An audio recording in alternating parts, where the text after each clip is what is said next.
എല്ലാവർക്കും നമസ്കാരം. ഇന്ന് പറയാൻ പോകുന്നത് വജ്രവരാഹി വശ്യ മന്ത്രമാണ്. ഈ പേരിൽ ഉള്ള പോലെ തന്നെ വശ്യതയാർന്ന ഒരു മന്ത്രമാണ് ഈ വജ്രവരാഹി വശ്യ മന്ത്രം എന്ന് പറയുന്നത്. ഇതിന്റെ ചുരുക്കം ഇത്രയേ ഉള്ളൂ. അതായത് നിങ്ങൾ അതിയായ ആഗ്രഹത്തോടു കൂടി ഒരു കാര്യം മനസ്സിൽ വിചാരിച്ചുകൊണ്ട് നിങ്ങൾക്ക് ആ കാര്യം നടന്നു കിട്ടണം എന്ന് മനസ്സിൽ അതിയായ ആഗ്രഹത്തോടു കൂടി നിങ്ങൾ അതിനുവേണ്ടി പ്രയത്നിക്കുകയാണെങ്കിൽ നിങ്ങളുടെ മുഖത്ത് നോക്കി അത് തരാൻ പറ്റില്ല, അല്ലെങ്കിൽ അതിന് വിപരീതമായിട്ട് സംസാരിക്കുവാനായിട്ട് ആളുകൾക്ക് കഴിയില്ല. അതാണ് ഇതിന്റെ ഏറ്റവും വലിയ പ്രത്യേകത എന്ന് പറയുന്നത്.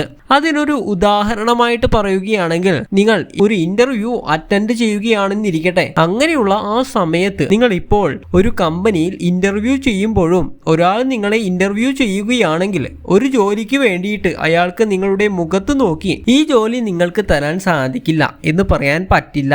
അത്ര വശ്യത ഈ മന്ത്രത്തിനുണ്ട്. ഇത് ഇവിടെ പ്രത്യേക ഒരു കാര്യം ശ്രദ്ധിക്കേണ്ടത്, ഈ മന്ത്രം നിങ്ങൾ എല്ലാ ദിവസവും വൈകിട്ടും രാവിലെയും അതിനെക്കുറിച്ചെല്ലാം വിശദമായിട്ട് പറയുന്നതാണ്. ഈ മന്ത്രം നിങ്ങൾ നന്നായിട്ട് ജപിച്ച് പദം വരുത്തിയതിനു ശേഷം, അതുപോലെ തന്നെ ഈ മന്ത്രം നിങ്ങൾക്ക് നടന്നു പോകുമ്പോഴോ അല്ലെങ്കിൽ ബസ്സിൽ യാത്ര ചെയ്യുമ്പോഴോ അതല്ല എങ്കിൽ ജോലി സ്ഥലത്തോ ഒക്കെ ജപിക്കാവുന്നതാണ്. പക്ഷേ ഈ മന്ത്രം നിങ്ങൾ രാവിലെയും വൈകിട്ടും വീട്ടിലിരുന്ന് ജപിച്ച് പദം വരുത്തേണ്ടതാണ്. അതിനുശേഷം നിങ്ങൾ എപ്പോൾ വേണമെങ്കിലും നിങ്ങൾക്ക് ഈ മന്ത്രം ജപിക്കാവുന്നതാണ്. അതുപോലെ തന്നെ എടുത്തു പറയേണ്ട മറ്റൊരു പ്രത്യേകതയാണ്, ഈ വരാഹി അമ്മയെ നിങ്ങൾ മനസ്സിൽ അറിഞ്ഞ് വിളിച്ചാൽ അതായത് ഇപ്പോ നിങ്ങൾക്കൊരു മാസമായിട്ട് നിങ്ങൾ വളരെയധികം ബുദ്ധിമുട്ടൊക്കെ അല്ലെങ്കിൽ കഷ്ടപ്പാടൊക്കെ അനുഭവിക്കുന്ന ഒരാളാണെങ്കിൽ നിങ്ങൾ ഈ മന്ത്രം ജപിച്ച് മനസ്സിൽ നന്നായിട്ട് ഈ മന്ത്രം ജപിച്ച് പദം വരുത്തിയാൽ മന്ത്രം നിങ്ങൾക്ക് ശരിക്കും വഴങ്ങി കിട്ടിയിട്ടുണ്ടെങ്കിൽ, അതിനുശേഷം നിങ്ങൾ ഒന്ന് ആത്മാർത്ഥമായിട്ട് പ്രാർത്ഥിച്ചു കഴിഞ്ഞിട്ടുണ്ടെങ്കിൽ തീർച്ചയായിട്ടും വരാഹി ദേവി ഈ ഒരു കാര്യം നിങ്ങൾക്ക് നടത്തി തരുന്നതാണ്. അതുപോലെ തന്നെ വളരെയധികം കഷ്ടപ്പെടുന്ന സങ്കടപ്പെടുന്ന ആ ജീവിതത്തിന്റെ ആ ഒരു അവസ്ഥയിൽ പല കാര്യങ്ങളിലും നിങ്ങൾ ഇടപെടുമ്പോൾ നിങ്ങൾക്ക് ഏതെങ്കിലും മാനസികമായിട്ടുള്ള മറ്റുള്ളവരിൽ നിന്നോ അല്ലെങ്കിൽ ഏതെങ്കിലും സാഹചര്യങ്ങളിൽ വെച്ചിട്ട് മാനസികമായിട്ട് അത്രയേറെ ഡിപ്രഷൻ അനുഭവിക്കുന്ന സമയത്ത് വരാഹി മന്ത്രം ജപിച്ചാൽ വളരെ പെട്ടെന്ന് തന്നെ മനസ്സിന് നല്ല സമാധാനം കൈവരിക്കുന്നതാണ്. അതുപോലെ തന്നെ പെട്ടെന്ന് നടക്കേണ്ട കാര്യമുണ്ടെങ്കിലും ആ സ്ഥാനത്ത് നിങ്ങൾ ഈ ഒരു മന്ത്രം പ്രയോഗിക്കുകയാണെങ്കിൽ, അതായത് ഇതിന്റെ ഏറ്റവും വലിയ പ്രത്യേകത എന്ന് പറയുന്നത്, ഇനിയിപ്പോൾ നിങ്ങളുടെ കുടുംബ അംഗങ്ങൾ തമ്മിലുള്ള ഒരു പ്രശ്നം വീട്ടിൽ ഉണ്ടെന്നിരിക്കെ, അതായത് സ്വരച്ചേർച്ച കുറവ് ഇപ്പോൾ വീട്ടിൽ ഉദാഹരണമായിട്ട് ഒരു 4 അംഗങ്ങൾ ഉണ്ടെങ്കിൽ അത് അച്ഛനും മക്കളും ഭാര്യയും എല്ലാവരുമായിട്ടുള്ള ആ സ്വരച്ചേർച്ച കുറവ് മാറി എല്ലാവരുമായിട്ട് ഒരു നല്ല ഐക്യം ഉണ്ടാകുവാൻ വേണ്ടിയിട്ട് നിങ്ങൾക്ക് നിത്യവും ഈ മന്ത്രം ജപിച്ചു പോവുകയാണെങ്കിൽ ആ ഒരു ഐക്യം നിങ്ങളുടെ കുടുംബത്തിൽ വന്നു ചേരുന്നതുമാണ്. അതുപോലെ തന്നെ എടുത്തു പറയേണ്ട മറ്റൊരു പ്രത്യേകതയാണ് മക്കളുടെ വിദ്യാഭ്യാസം, ഓർമ്മശക്തിയുമായി ബന്ധപ്പെട്ട്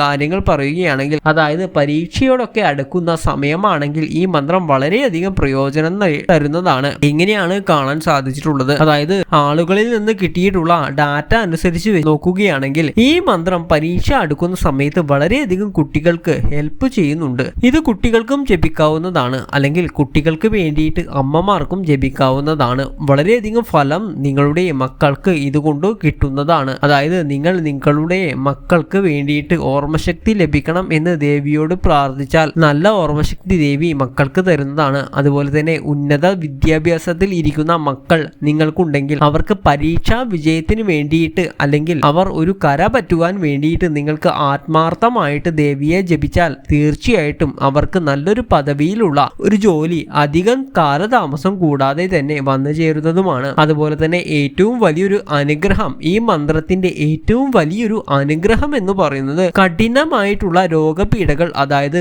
സഹിക്കാൻ പറ്റാത്ത രീതിയിലുള്ള രോഗപീഠ ഉണ്ടെങ്കിൽ ഈ മന്ത്രം ജപിച്ചു കഴിഞ്ഞ ഉടൻ തന്നെ ഇതിന്റെ ശക്തി ആ രോഗത്തിന്റെ കാഠിന്യം വളരെയധികം കുറച്ച് കിട്ടുന്നതുമാണ്. അതായത് ഇപ്പോൾ രോഗം പൂർണ്ണമായിട്ട് മാറിയിട്ടില്ല എങ്കിൽ പോലും കാഠിന്യം കുറഞ്ഞു വരുന്നതാണ്. എന്നാൽ നിങ്ങൾ ഈ ഒരു മന്ത്രം തുടരെ ജപിച്ചു പോവുകയാണെങ്കിൽ തീർച്ചയായിട്ടും ആ രോഗത്തിന് പൂർണ്ണമായിട്ടുള്ള ഒരു അറുതി വരുത്തുവാൻ സാധിക്കുന്നതാണ്. അതുകൊണ്ട് തന്നെ മന്ത്രം സഹനീയമായ രോഗങ്ങളെ ഉന്മൂലനം ചെയ്യുവാനുള്ള ഒരു അസ്ത്രം എന്നോണമാണ് പല ആളുകളും അവരുടെ വീടുകളിൽ ഇത് പ്രയോഗിച്ചു കൊണ്ടിരിക്കുന്നത്. അതുപോലെ തന്നെ മറ്റൊരു പ്രത്യേകത എന്ന് പറഞ്ഞു കഴിഞ്ഞാൽ, നിങ്ങൾക്ക് ധനത്തിന്റെ ആവശ്യം, പെട്ടെന്ന് നിങ്ങൾക്ക് ധനത്തിന്റെ ആവശ്യം വന്നാൽ അതിപ്പോൾ വീടിന്റെ പുറത്താണെങ്കിലും ശരി വീട്ടിൽ വെച്ചിട്ടാണെങ്കിലും ശരി ധനത്തിന് ആവശ്യം വന്നു കഴിഞ്ഞാൽ വളരെ പെട്ടെന്ന് ധനാഗമനം ഉണ്ടാകുന്ന ഒരു ശക്തി ഈ മന്ത്രത്തിനുണ്ട്. അതുകൊണ്ട് തന്നെ ഇത് വശ്യമന്ത്രം എന്ന് പറയാൻ കാരണം, പക്ഷേ ചില ആളുകളിൽ അവരുടെ നിങ്ങളുടെ വീടുകളിൽ അങ്ങനെ ജപിക്കുമ്പോൾ കണ്ടിരിക്കുന്നത് ക്രമമായിട്ടുള്ളതാണ്.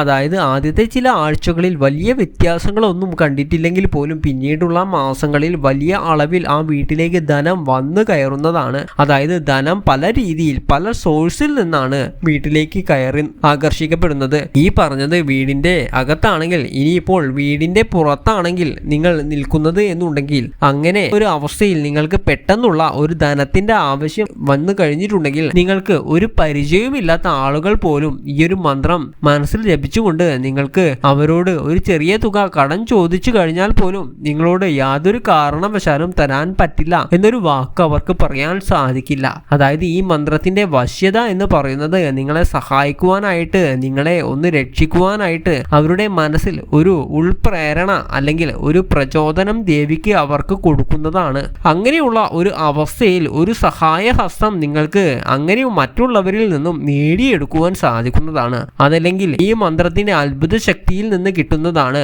പക്ഷേ ആദ്യം പറഞ്ഞ ഒരു കാര്യം ഇവിടെ മറക്കാൻ പാടില്ല. നിങ്ങൾ ഈ മന്ത്രം നന്നായിട്ട് ജപിച്ച് ഇത് നന്നായിട്ട് മനസ്സിൽ പദം വരുത്തിയിരിക്കണം. വരുത്തിയാൽ മാത്രമേ ഈ മന്ത്രം നിങ്ങൾക്ക് ഉറച്ചു കിട്ടുകയുള്ളൂ. അങ്ങനെ ഉറച്ചു കിട്ടിയാൽ മാത്രമേ ഈ മന്ത്രത്തിന്റെ യഥാർത്ഥ ശക്തി പുറത്തേക്ക് വരികയുള്ളൂ. ഈ കാര്യം എപ്പോഴും ഓർമ്മയിൽ വയ്ക്കേണ്ടതാണ്. അതുപോലെ തന്നെ മന്ത്രം ജപിക്കുമ്പോൾ ഉള്ള ചിട്ടകളെല്ലാം തന്നെ എന്തെല്ലാമാണെന്ന് മത്സ്യം, മാംസം തീരെ ഉപയോഗിക്കുവാൻ പാടില്ല. കുളിച്ചിട്ട് വേണം മന്ത്രം ജപിക്കുവാൻ. അതുപോലെ തന്നെ ബ്രഹ്മചര്യം പൂർണ്ണമായിട്ടും നിർബന്ധമാണ്. അതായത് ഈ മന്ത്രം ജപിക്കുന്ന ദിവസങ്ങളിൽ ബ്രഹ്മചര്യം നിങ്ങൾക്ക് പാലിക്കണമെന്ന് ചുരുക്കം. ഈ ഒരു ദിവസങ്ങളിൽ 2 നേരവും ജപിക്കാവുന്നതാണ്. അതായത് പ്രഭാതത്തിലും ജപിക്കാം, സായം സന്ധ്യയ്ക്കും ജപിക്കാവുന്നതാണ്. കിഴക്കോട്ടോ അല്ലെങ്കിൽ പടിഞ്ഞാറോട്ടോ തിരിഞ്ഞാണ് ഏറ്റവും ഉത്തമം എന്ന് പറയുന്നത്. നിലവിളക്കിന് മുന്നിൽ ജപിക്കുമ്പോൾ നിലവിളക്കിൽ ഒരു തിരിയോ അല്ലെങ്കിൽ 2 തിരിയോ ഇട്ട് തെളിയിച്ച് ഈ ഒരു മന്ത്രം ജപിക്കാവുന്നതാണ്. ഇനി ആ മന്ത്രം പറയാം.